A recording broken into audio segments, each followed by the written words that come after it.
India kickstart the year with a win against the Kiwis in 49 overs, 301 to chase. Virat Kohli headlining the show. It's been a super Sunday and we'll end it in even better fashion for all of you. That's how it all ended. India won the toss, chose to bowl first, and Darryl Mitchell, Henry Nicholls and Devon Conway ensured that they put on a score that will perhaps push India, which they did, because Kyle Jamieson among the wickets, 4 for 41. Lots of dot balls in that spell as well. Kristen Clark got a bit of a smacking from KL Rahul in that last over. Aditya Ashok as well, baptism by fire, because Virat Kohli went after him. Missed out on 100, but Virat Kohli gave the crowd their money's worth with 93 memorable runs. We'll try and end this day for you with a fun show with the debutant Ajinkya Rahane and the Hall of Famer Lisa Sthalekar. It's been a fun day, hasn't it? It has. I've enjoyed myself. You? Yes, I did. The Kiwis did push India. India were in a bit of a spot, but they'll take the win. They'll take the win, but they'll be disappointed that they allowed New Zealand in. I think there was, when Virat and Shreyas had that partnership, it was a walk in the park, and Ajinkya was going, yeah, my prediction of about, what, 45 was about right. I was actually thinking about, India will finish the game in 45 overs. How does India look at this? I mean, you've been a captain, still a captain, top level. Do you say, we'll take the win, or do you say, hang on, guys, we could have done this better, sooner, quicker? I think they'll take the win, first of all, because Shubman Gill is coming in ODI after a long time, after that injury. Shreyas Iyer coming back after the injury. Really happy to see Shubman getting those runs. Shreyas Iyer again getting that 49. Virat batted really well, scoring that 93. Yes, there's a bit of 2-3 wickets fell down really quickly. But I thought India will take the win. They will obviously discuss about how to go about it in those middle overs, but they'll be happy with the win. Right, Virat Kohli was in the mood. His first scoring shot was a gorgeous on drive, and then he never really looked back. Lisa, he looked like he was once again zoned in. Yeah, it feels like he's that all the time now, isn't it? Yeah. And his record basically adds to that as well. But I thought his ability to play both spinners and pace bowlers, pick up length, move around the crease, he literally was playing mind games with the New Zealand team. He was always one step ahead. Yeah. And whenever someone looks like they're doing it easy, you know they're completely in control. And that is what Virat's looking like at the moment. And the only thing he would be disappointed in was not converting that to 100. Yeah, it was there for the taking. It wasn't to be. There's an element of his batting that you've observed. He's doing something different these days. Yeah, I saw his method, his batting style. He generally doesn't step out that much against the spinners and also against the fast bowlers. But whatever I have seen in this innings and also in domestic cricket, in the Vijay Hazare Trophy, I mean, he's doing that consistently now. He wants bowlers to change their lengths, and that's a great attitude. That's a great intent. We have all seen Virat Kohli actually batting from the crease, using his drives, pull, cuts and everything. But nowadays, he's actually stepping out. I think, as I said earlier, he looks to improve his game each and every time, and that's the new method, new style Virat is actually looking to bat. He just seems a little bit more liberated. Maybe as emotional cricket fans, Lisa, we tend to imagine these things. To you as well, who clearly sees the game from a very different lens, does he look a lot more liberated, Virat? I think so. There's not the captaincy. Yeah. The weight of captaining your country is a big thing. And in this country that loves the game so much and who are pundits more so than maybe even I am, because they love it and watch it so much. So there's that pressure that comes with that. So he hasn't got that captaincy issue anymore, and he's achieved pretty much everything. Yeah. So he's actually doing this purely for the love of the game, nothing more. And you're just playing almost just for your love, for the passion you have for the game, it doesn't matter, because the sun does still rise in the morning. Like, there is more to life, and he's seen that other side as well. Yeah. So I think he's able to put things in perspective a little bit more. One of the reasons he's considered in that pantheon of greats is that he makes good form count. This is the 5th instance of Virat Kohli scoring 50 plus in 5 consecutive matches. Take a look at that. Consecutive 50 plus scores 5 or more times in ODIs. Ajinkya, you've done it once, and we'll talk about that as well. But Virat Kohli's done it 5 times tell us what it takes to do this. See, you talk about consistency and then you talk about Virat Kohli. He's been really consistent ODI format, but also in other formats, in T20 also and in Test. His average is over 50. Test format just around 49, 50. But I think, as a batter, when you getting those runs, you talk about the skill, but I feel the routines are really important. I would like to share my experience. Basically, when you're going through that purple patch, scoring consistent, your off the field routines matters a lot. What kind of food do you eat? What kind of routine do you follow? What time you wake up? What time you sleep? All these small things matters a lot, and that's actually gets you into the zone. And Virat Kohli is able to do that for a long period of time, and that's a very difficult thing to do it, because it's a boring thing. So eating the same food, sleeping at the same time, waking up at the same time, following the same routines, doing the same kind of stretching at the ground and doing the same workouts. It's literally boring, but I think Virat Kohli is able to do that for a long period of time. As I said, yes, he works hard on his fitness, on his batting, but even his off-the-field routines are really good. I think that's the reason we have seen he's been consistent for so many matches. There is a lesson in there for young boys and girls wanting to emulate Virat, right? There's a lot of science behind being an artist like Virat Kohli. I think it's the work that you do when no one's watching. Yeah. That is the key. Everyone can put on a show when the eyeballs are on. Oh, I'll run faster, I'll run further, I'll eat the right things. But in your room, in your home, what do? Do you go to bed well? Do you eat and hydrate properly? Yeah. All of those things do matter. When you're in that zone, Ajinkya, you've done that as a graphic set among Indians who've done this. What zone are you in? Do you get the feeling that the ball will go where you want it to? Or the ball will come where your bat is? See, when you're in that zone as a batter, your mind is blank. You're not thinking too much about anything. That's why I said your routines are really important. When you go away from your routines, everything changes on the field. Someone told me about these routines. Just note it down. Probably what kind of food do you eat? Try and go back to your past performances when you are doing consistently well. Remember what kind of food are you eating? What kind of exercise are you doing? And it's all small things matters a lot. So as a batter, when you're going through that phase, we're actually not thinking much. You just want to watch the ball, react to it, and be in the moment. And at times your good form can rub off on another player who's perhaps struggling, and we saw that today as Shubman Gill, who's been searching for runs, and clearly he started the year on a good note as well. Helped that he was batting with the champion Virat? Yeah, it did, because as soon as Virat came in, I think Shubman was 5 off 20 deliveries at one stage. So as soon as Virat came in, he went bang, bang, bang, which just allowed Shubman to not feel the pressure that he needed to flick a switch or go into a different gear. He could slowly find it. As at times you need to spend more time in the middle. And having scoreboard pressure adds a little bit more to it. But Kohli took that away from him and allowed him to play his natural game and get a feel and a rhythm of the game for him to get going. Yeah, I don't think he'll worry too much about his strike rate, Shubman, because runs under your belt is what you want when you're struggling, right? Absolutely. I think especially after coming back from injury. Now, as a batter, you want to spend more time at the crease, play as many balls as possible, especially when you're chasing 300. 300 nowadays, we know it's easy target to chase. Yeah. Yes, New Zealand team bowled really well. They fielded really well inside the circle, even outside the circle. But again, as a batter, you would want to play as many balls as possible and then get it going from there. 3 fours and 2 sixes in that knock, and that means 24 of those 56 came off big shots.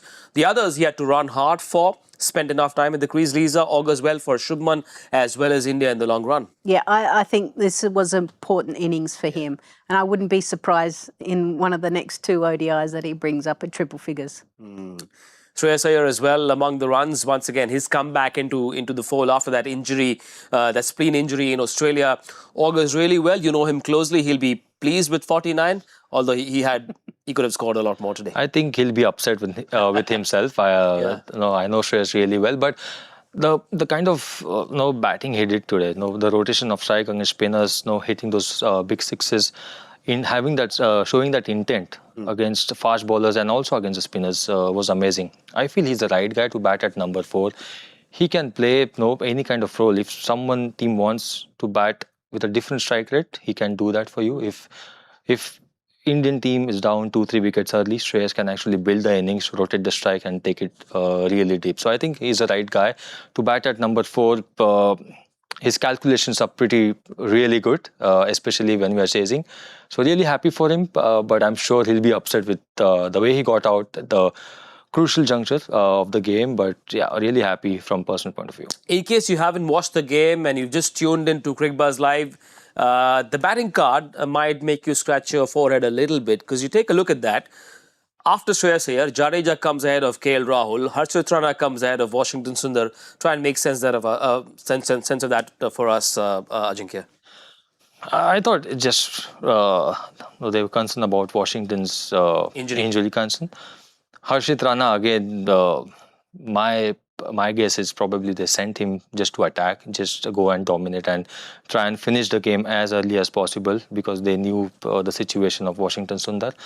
But if he's injured, probably I would love to see Varun Chakravarti in the next game. Yeah, we'll come to the preview in just a bit. But for you, Jadeja in ahead at 5, was that left, right on the captain's mind? I would have loved to have seen KL. Yeah. I think, Same. Yeah. I think he's a dominant player. Yeah. And even at the back end, when things were getting tight, Harshit Rana was almost hogging the strike. Yeah. He faced like 5-6 balls and Harshit was in 20 deliveries. Yeah. It didn't quite make sense to me when you've got such a class player who's played in so many stressful situations and gotten his team out of jail. So I thought they could have relied a little bit heavily on the more experienced KL Rahul. And he averages around 49 in this format. That one drop catch perhaps cost New Zealand the game. I'm not too sure if it cost them the game, but things might have gotten a little bit interesting if Harshit Rana had been dismissed slightly early. Who knows? Those 29 runs crucial towards the end, but good to see that KL Rahul finished it with some style in that 49th. Yeah, absolutely. I mean, no doubt about KL's batting ability, and he's done that really well in the past as well. That's why I've love to see KL batting slightly up the order in place of Jadeja. But yeah, really happy the way he finished the game for the team. Big positive for New Zealand, though. Perhaps the only one with the bowling is the 4 for 41 for the very tall Kyle Jamieson. Lisa, are you happy with what he did? 300 runs is not a bad number to have when you go into bowl. Yeah, I mean, that's something for the bowlers to bowl too. I know in ODI cricket now that's a bit of the norm, but still, I thought Jamieson and Folkes at the top were excellent. And even at the back end, I think Folkes didn't pick up a wicket, or maybe he picked up one.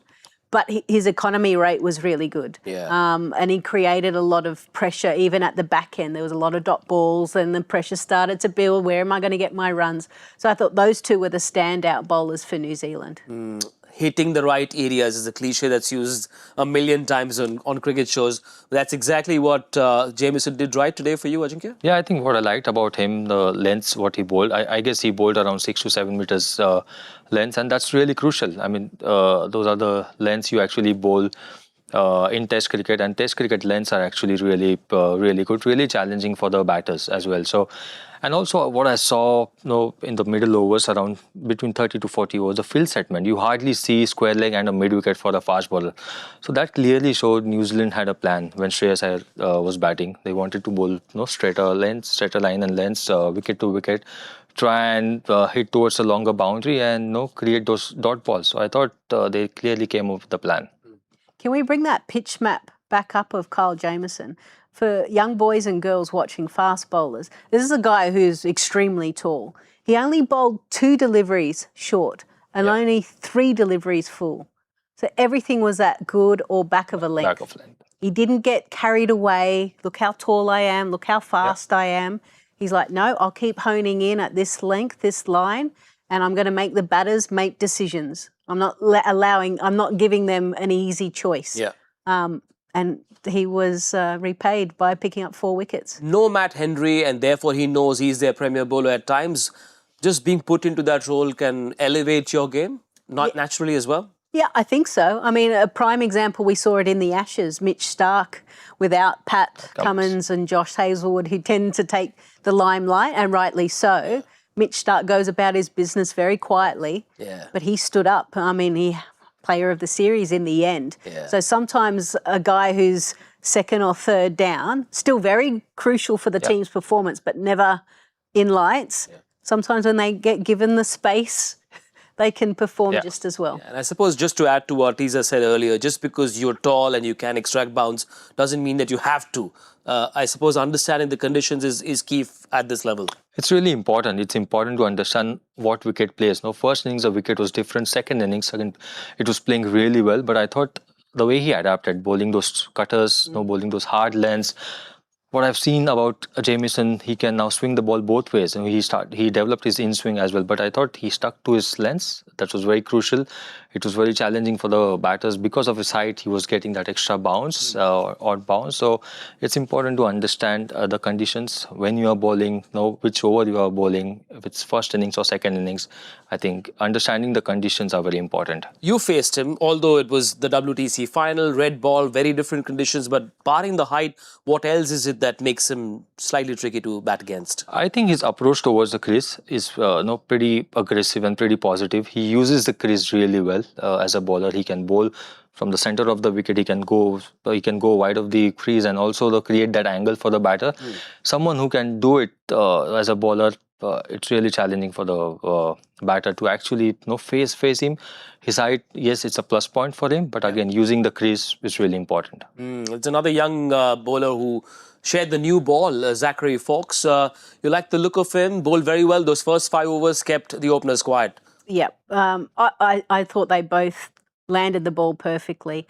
We had a look at his action and he comes a little bit over the perpendicular, and I wonder how his body's going to be in about 10 years' time, but that's for another day. But I just thought he executed beautifully. And even at the back end when the pressure was on and it was a runner ball, he still held his nerve. He created some opportunities. Unfortunately, there was a drop catch at fine leg, I think. So that everything is going well for New Zealand. Remember, this is a side where we were scratching our heads thinking, who are half of these players? Well, they've challenged India and they've taken them pretty much to the last over, second last. Yeah, I think they will be happy with this performance. I mean, especially the bowling unit, how they bowled, how they conducted, and also absorb the pressure.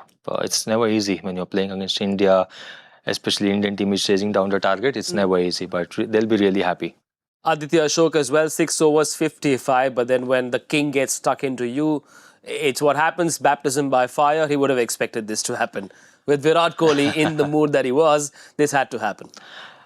It's tough on him, basically, coming to India, bowling against Virat Kohli, Shreyas Iyer, Shubman Gill. It's tough. But what I liked about him, the pace in the air. He was bowling around 86, 87, 90. So if he gets very good wickets, slightly helpful for the spinner, I think he'll be really good.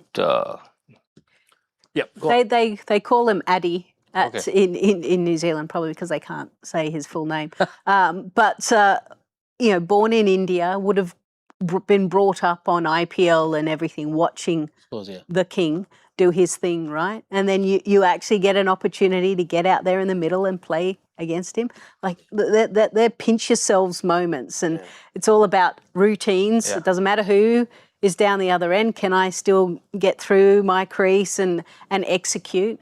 But Virat, he was on like a dance floor, wasn't he? Just dancing down the wickets, 6-4, and all of a sudden, you could tell that he was just putting himself onto the game, saying, "Hey, young fella, welcome to India. This is how we play cricket here."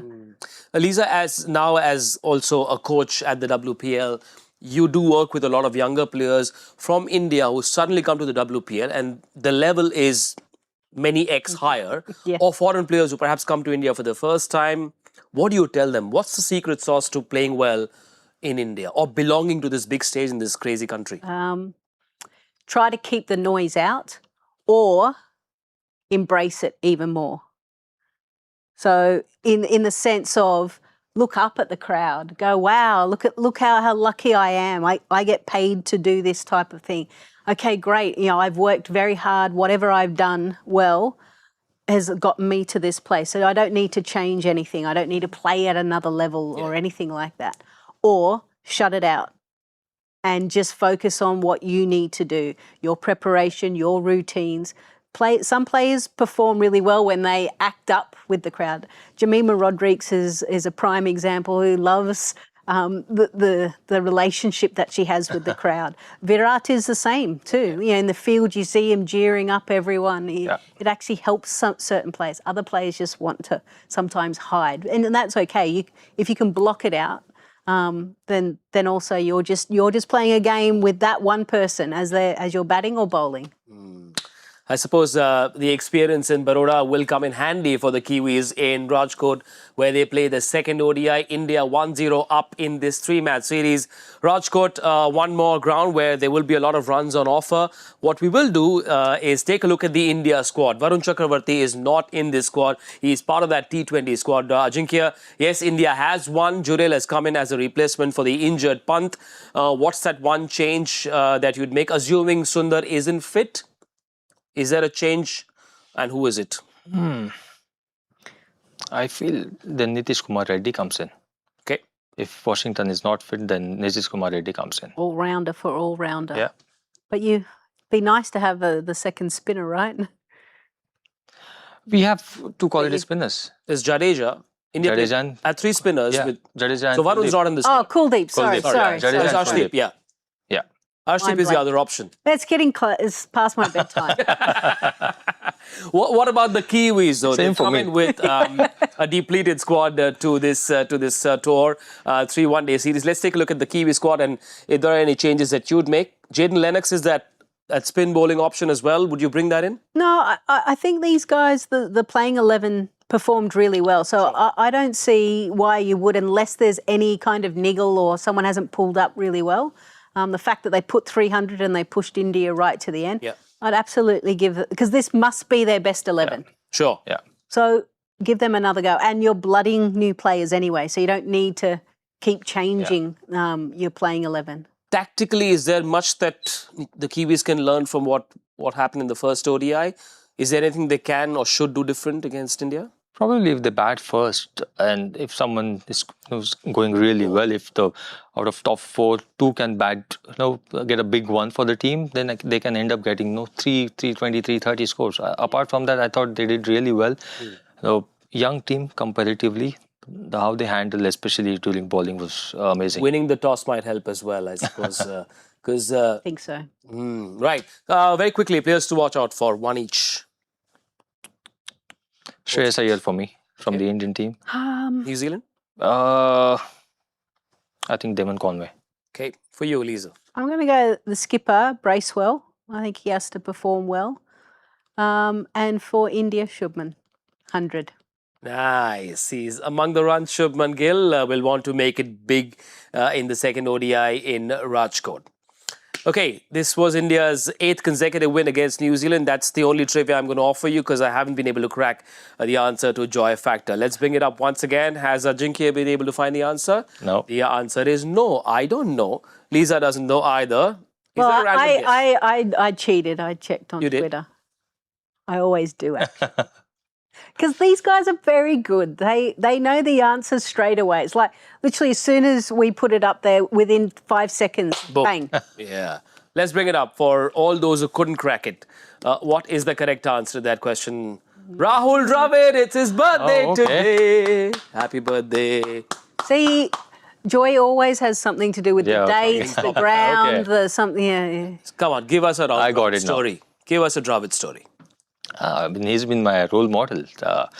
I'm really lucky enough to play with him. Though I remember one story when we were playing for Rajasthan Royals together, and during the Champions League, he said, "Let's go out for dinner." And we went out for dinner, and he said, "No, you've been batting really well." He was following my performances, and he said, "I want you to take the responsibility of Rajasthan Royals." That really inspired me and motivated me. He said, "You are the guy to take the Rajasthan Royals forward," and that really motivated me to do well going forward, and actually got the golden bat in Champions League. That was there was a golden bat. Whoever scored the most runs in the tournament, they used to get golden bat, and I got the golden bat in that tournament. And then obviously that really motivated me, inspired me. Lovely. That story was especially for the person who got it right. Let's bring up that winner's name. Who is it? Sudeep Abhayankar is one of our regulars, watches Cricbuzz Live regularly and came in with the answer. No, the other thing that I love about Rahul Dravid at the moment, the ads that he's doing lately. I think they're hilarious. I think they're great, and I look forward to some humdingers. We all love it. We all love it. Yeah. Is that really Rahul or is that someone else trying to because did you ever see that side of his personality? The Indira Nagar ka Gunda version? Never. I only saw him getting angry once when we lost the match, when I was playing for Rajasthan Royals. Lost the match in Mumbai. And? You shouldn't have lost it, basically. Yeah. Yeah. And Just went. He didn't say anything. He just threw the cap down. That's rare. It's a bit like a father giving you the silent treatment, right? You actually want the abuse That's to enough. come your That's way, enough from Rahul Dravid. Right. It's been a fun day. It's been a rather impressive debut, Lisa. Yeah. Very good.